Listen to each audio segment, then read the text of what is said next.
Good morning, everyone. My name is Edward Czerwiński. I am Professor Emeritus of the Jagiellonian University and Senior Medical Director of FutureMed. Welcome to the Academy of Osteoporosis. Today, I'm going to speak about the anti-resorptives in osteoporosis management.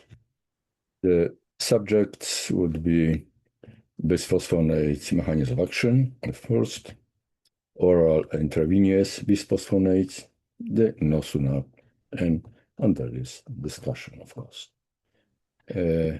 What is the aim of this treatment? First, we have to prevent the fracture, then prevent the next fracture, then already one exists, improving quality of life and extending lifespan. Treatments, of course, supplementation, calcium, vitamin D, pharmacotherapy, we're talking about, exercise, healthy lifestyle, and fall prevention. A successful treatment would be only in all this would be implemented. Drugs is not enough for fracture prevention. I have to talk about before, so we know that in osteoporosis, we have two merge activation, two big resorption, and after this reversal, you are left with the osteoporotic bone. One of the oldest medication are bisphosphonates, and the story starts in 127 years in adhesion, which bind the calcium, prevent mineralization, and inhibits crystal formation. It was, and it is in use in water discoloring, preventing deposits, previously in toothpaste and currently laundry detergents because of the prevent the calcium deposition and calcium mineralization. There are Polish powders for washing machine, and you see a daily adhesionate for another one, adhesionate tablets, adhesionate, and freeze dried soap for also adhesionate. So it is the primary compound pyrophosphate, and if we attach the chlorine, we got chlordronate, and in the chlordronate we attach nitrogen group, we got arendronate. If we got complicated nitrogen group, we got resorption, and if we add another one, we got Ibandronate, and at the very, very end, we got zolendronate. And the issue is that those nitrogen compounds increases the capability of this medication 10, 100, and even 1,000 times. I will show you later. And before, chlordronate was used just in the washing machine and was tested on mouse, and it turned out that the mouse got X curve. Bisphosphonates were discovered by accidentally when the adhesionate used in the washing powder was tested before release on the mouse, and it turned out that mouse got very big, strong bones. So this was the accidental beginning on bisphosphonates, and if we accept that chlordronate got action 1, pamidronate 10 times, arendronate 1,000 times, and zeronate 10,000 times. As you see, as the biology effect is higher, the dose is much more smaller. From 400 chlordronate, 10 milligram arendronate, then we got weekly 70, and if you calculate zeronate given one yearly, the dose for daily dose would be not 1 milligrams. It is Herbert Fleisch, the father or adhesionate, is clodronate is 72, and ibandronate. The key point are the crystals, because bone minerals form crystals, and this is hydroxyapatite. Hydroxyapatite, and every crystals, and every crystal got a watering shell, and this shell just takes into the compounds like bisphosphonates. Bisphosphonates on the beginning are on the surface and then migrate deeper. Bisphosphonates has two main modes of action. One is just straightforward physical, and second is just biological. The chemical physical action comes from binding of the crystals. Crystals change their affinity, means he is less bigger and he is less soluble. And the text is that the osteoclast cannot attach themselves, because before the resorption, he have to catch the bone and then have a raccoon for bone resorption. So this was the chemical physical act. Other is the cellular effect.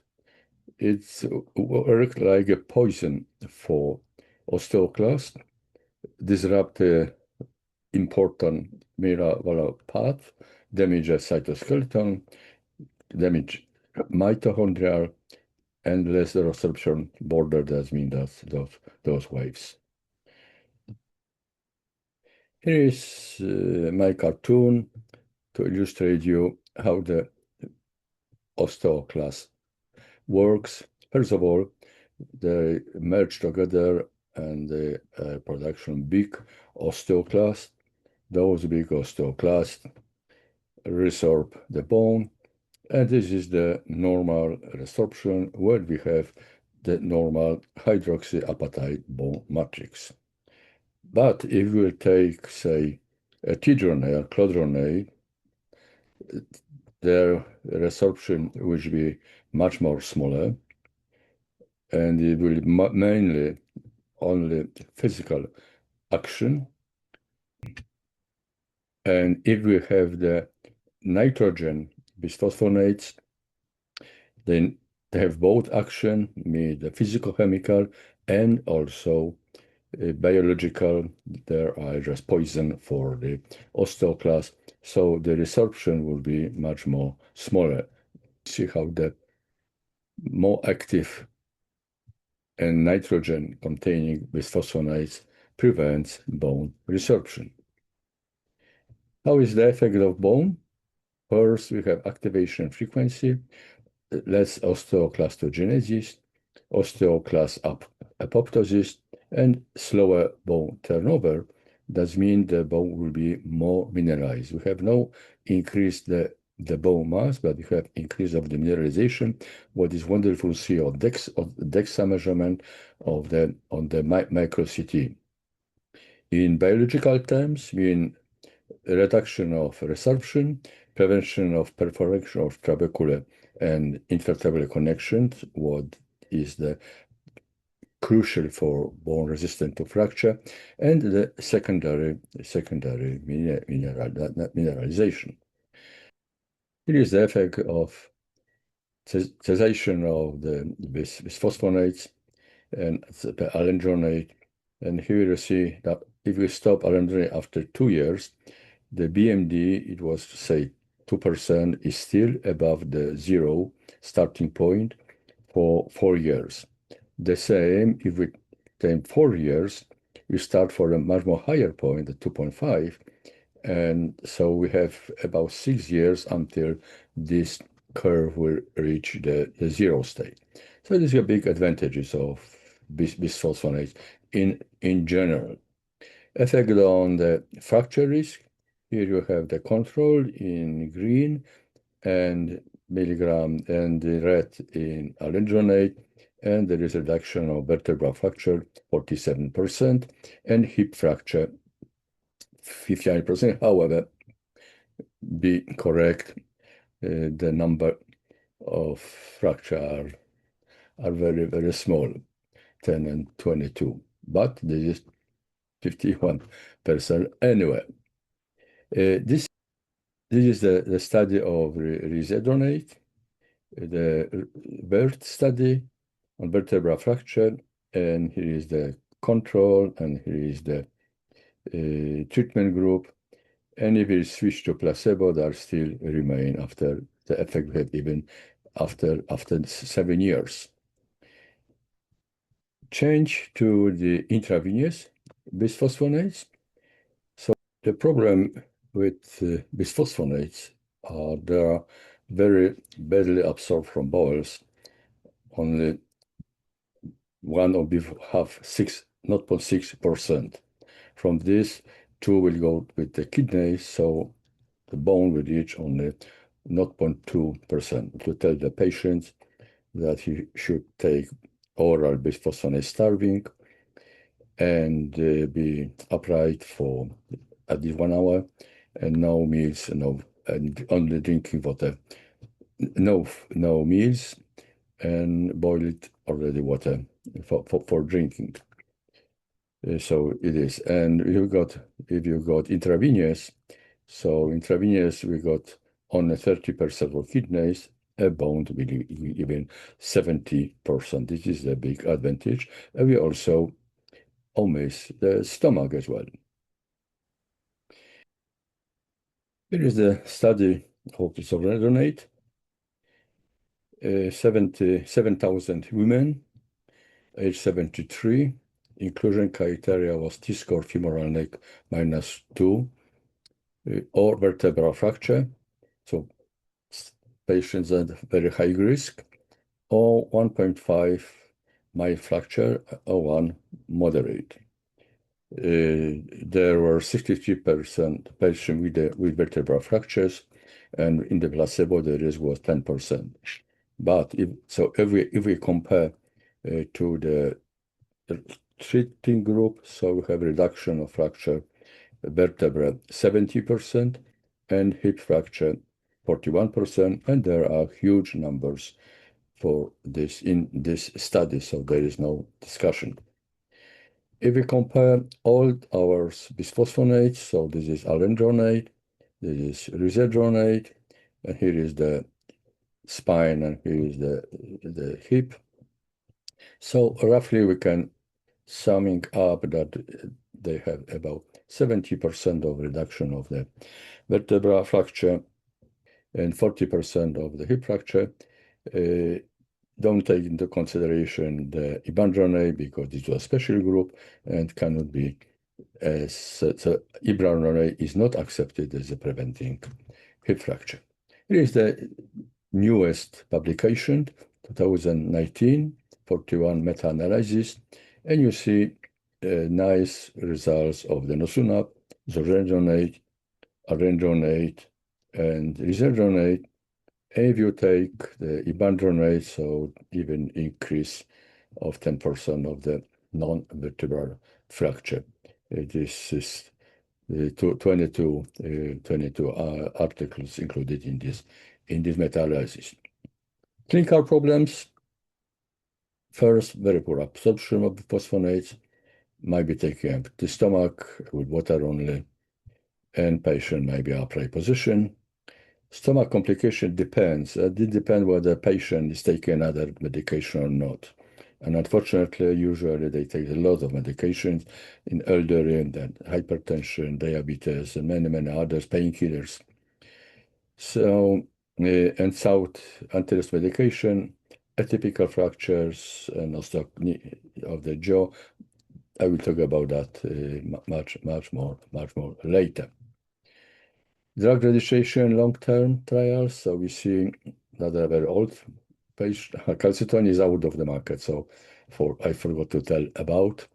Now that was very popular when I started the treatment of osteoporosis is out.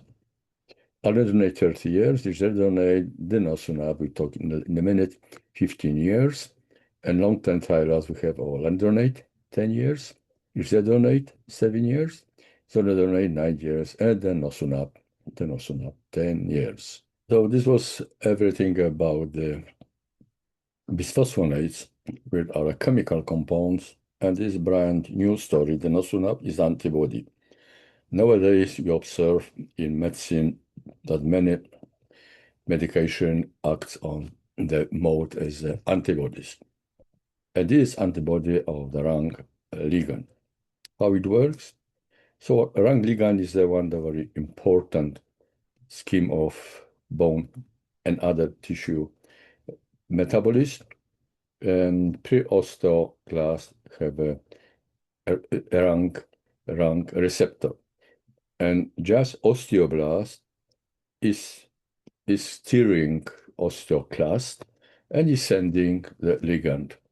So if we got the ligand, he will act and will produce a huge multicellular osteoclast and will start resorb.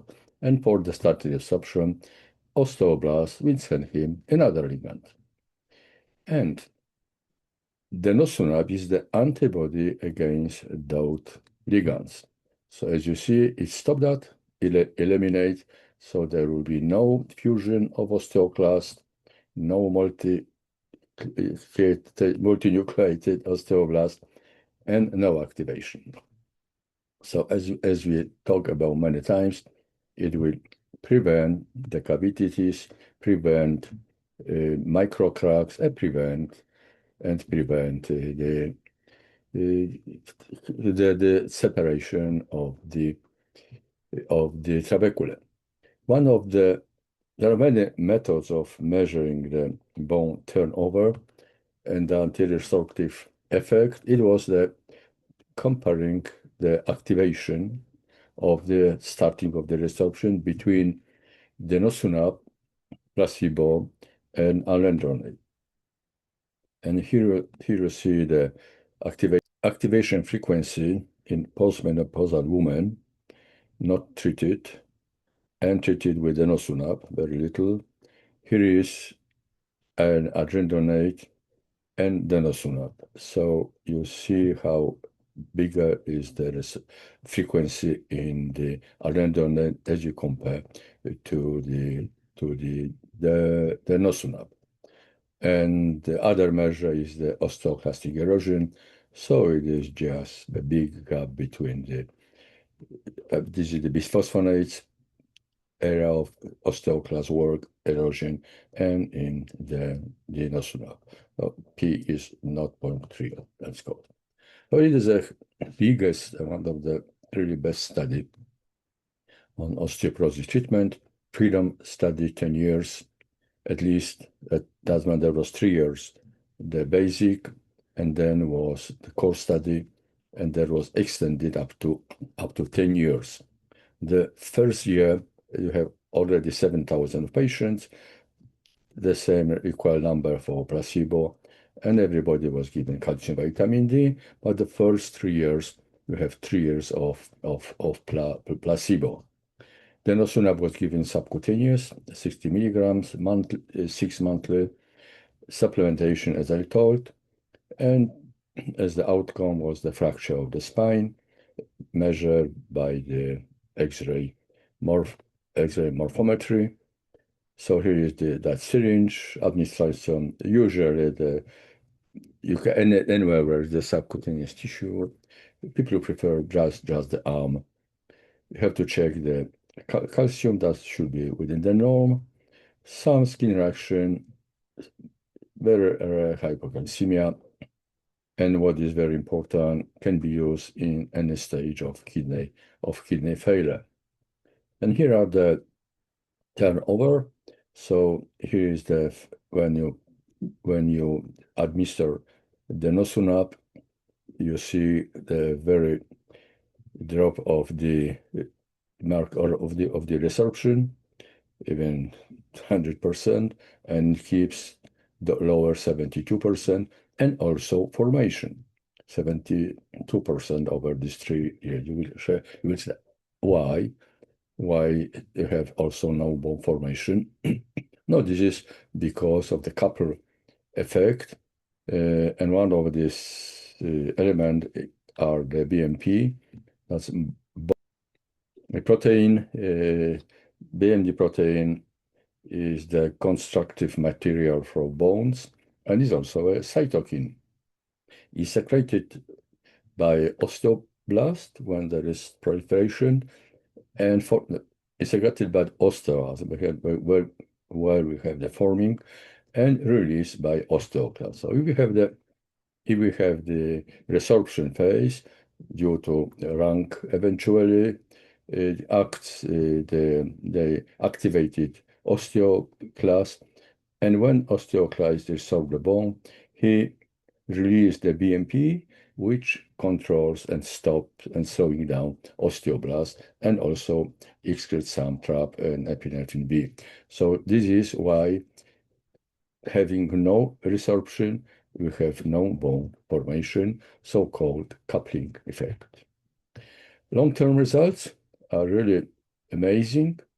Here we have 10 years observation time, increase of the BMD of spine 21.7%, as compared to adrenate is twice, 13, and total hip we have 9.2%, as compared to adrenate 7%. We have the 10-year study, and reduction in comparison of the Ibandronate versus Denosumab.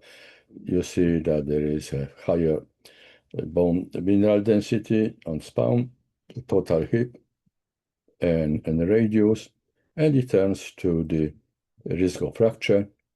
And here we have the placebo and new fracture reduction of the vertebral fracture, 68% of the non-vertebral fracture, 20%, and hip fracture, 40%. What they wanted to have the 10 years observation, but you couldn't keep patient on the placebo for 10 years. So they created so-called virtual placebo. That means the features of patients who will have the feature of the placebo when there was a true placebo with various kind of risk. And they have really patient treated. So we see that the reduction of fracture is continuous over those 10 years. The message is that that the denosumab is effective not only for 3 years, but 10 years, and in practice, of course, even longer. If you compare the fracture risk in placebo in the Ibandronate, so here we have the similar fracture risk reduction. However, it doesn't correlate with the BMD because after 4 years, there is no bigger increase of the BMD due to bisphosphonates, but the fracture risk is almost the same as with the denosumab. So when patient asks me which is the better, I say that the fracture efficacy is very similar. However, we know that very long-term results, big base, the denosumab have not much, but better results. What is not very often discussed, that if we have patient have no vertebral fracture, so the significant reduction of the vertebral fracture got denosumab for the vertebral and non-vertebral. Other not.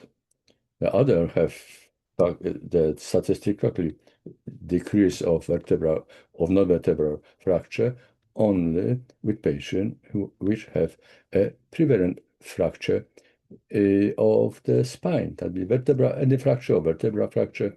So we have the efficacy of the vertebral fracture and non-vertebral fracture in a group who had prevalent fracture. But if we have a group with no vertebral fracture, so in fact, only denosumab showed to be efficient in the non-vertebral fracture. The problem we met recently is the discontinuation of denosumab. because when we do it, we observe that the bone markers went like crazy. We have increase of the percentage of bone of CTXs much higher than the before the treatment, and the same relates of bone forming PIP because everything is dysregulating. Why it is so? Probably there are some active dose osteoclast, and they just starting to activate the bone resorption. If there is high bone resorption, you have also high bone formation, very high, big turnover, much more bigger than before the treatment. Unfortunately, the consequences is the increase of the fracture, and here you see the fracture in placebo after stopping treatment, and here you see the Denosumab, and you see that there is a 7% increase, and the same. So it comes back to the norm, or the people not treated. And unfortunately, if there was a fracture, there are multiple vertebral fracture, and there is something we are worried about. Thus, this is the regulation that after stopping denosumab, we have to put bisphosphonates. The most often used is the resorption. So we see that the higher level of determination collagen goes down, however, is still elevated. It is reflected in, it reflects in the current guidelines of ECTX related to denosumab therapy in osteoporosis. So after 5 years, we should check the basis T-score, and fracture risk, if it's still high, we just complete to 10 years. If the fracture is low, this is not a lecture, we interrupt input zoledronate. In high-risk patient who wish to discontinue denosumab after 5 years, addition 5 years of bisphosphonates, or 3 years bisphosphonates, or even if the inverse parathyroid hormone should be considered. Just closing the subject of the antiresorptive, we have SERMs, which called anti-estrogen, and the raloxifene. They reduce the risk of spinal fracture, but had no effect on non-vertebral fracture, reduce the breast cancer, reduce the risk of heart diseases. So is for women, say, very, very beneficial. Hormone replacement therapy have waves up and down. Now at this in average. There was no due to risk of complication and was not recommended. However, it is one of the most powerful drugs in fracture prevention. So it's recognized therapy from menopause complication, hot flashes, depression, urinary problems, sleeping disorders. In safe in patients selected proper and treatment is administered by gynecology, so there is a room for this medication, and I do not order, but I follow patients who have the hormone replacement therapy, and they really do very, very well. Which are registered to my patient. So alendronate is registered, resorption, and zoledronate, ibandronate is not registered for the for male osteoporosis and antisteroids. And as far as the bone form medication, teriparatide is already abaloparatide, romosozumab. Not yet. That's it, but it will be soon. Summing up, the goal of treatment of osteoporosis is the prevention of the first fracture, or prevent the second fracture, improve the quality of life, lifespan, and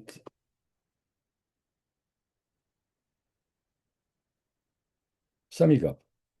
The goal of osteoporosis is to prevent the fracture, improve the quality of life, and possibly extend it. The basis of osteoporosis treatment are the supplementation of calcium, vitamin D, pharmacological therapy, exercises, and healthy lifestyle, and fall prevention. Not only pill is not enough to prevent the fracture, no doubts. The mechanics of bisphosphonates have two sides, physicochemical and biological. Physicochemical reduction of the solubility of the hydroxyapatite and attachment of osteoclast, and the biochemical mechanism of action is based of physicochemical and biological effects. Physicochemicals comes from the changing of the hydroxyapatite to less soluble and preventing attachment of osteoclast before resorption. The biological action is like a poison for osteoclast, damage his internal structure. And so the effect of bisphosphonates relies mostly on the slowing turnover and remineralization, so increase the strength, reduce fracture due to mineralization and even hypermineralization, but not increase of the true bone mass. Bisphosphonates orally are very poorly absorbed, so they could be in the empty stomach, and after a year, only 40% continue treatment. So oral bisphosphonates now are administered weekly, monthly, and intravenous ones is zone draining effect. The effectiveness of bisphosphonate, with the exception of Ibandronate, are similar. The risk of vertebral fracture is reduced to approximately 60%, and non-vertebral fracture 40 to 60%. Denosumab is a new medication, is the antibody to RAN ligand, and reduce risk of vertebral fracture 68%, non-vertebral 20%, and proximal femur even 40%. Denosumab produce faster and greater BMD gains than bisphosphonates. After 10 years of treatment with denosumab and bisphosphonates, technical trial shows that despite denosumab got 21% against 13, and femoral neck 9.2 against alendronate 7.3. The anti-fracture efficacy of denosumab is maintained through the 10 years treatment of the virtual placebo group. After denosumab discontinuation, within 3 weeks, there is a sudden increase, that means rebound effect of markers, 60% above the norm, and BMD decreases 50% and even below the starting point. And overall incidence of vertebral fracture turns to the pre-therapy level. And unfortunately, if patient had a hip fracture, had a vertebral fracture, he have a risk of spontaneous multivertebral fracture. So after denosumab discontinuation, administration of the medication is mandatory. Zoledronate is most commonly recommended, and it's partially reduced, but not fully, the effect of discontinuation. Just taking home message, there are 4 parts of treatment of osteoporosis: the supplementation, pharmacological, exercise, and fall prevention. Let me quote Wojciech Oczko, 16th century doctor of 2 Polish kings, Stefan Batory and Zygmuntus Waza, and he wrote, "No drug can replace exercise, but exercise can replace many drugs." Saying that, I thank you for your attention, and I invite you for the next lecture. I will appreciate your comments, questions. You got my address on the last presentation. So take care and see you on the next lecture. Bye-bye.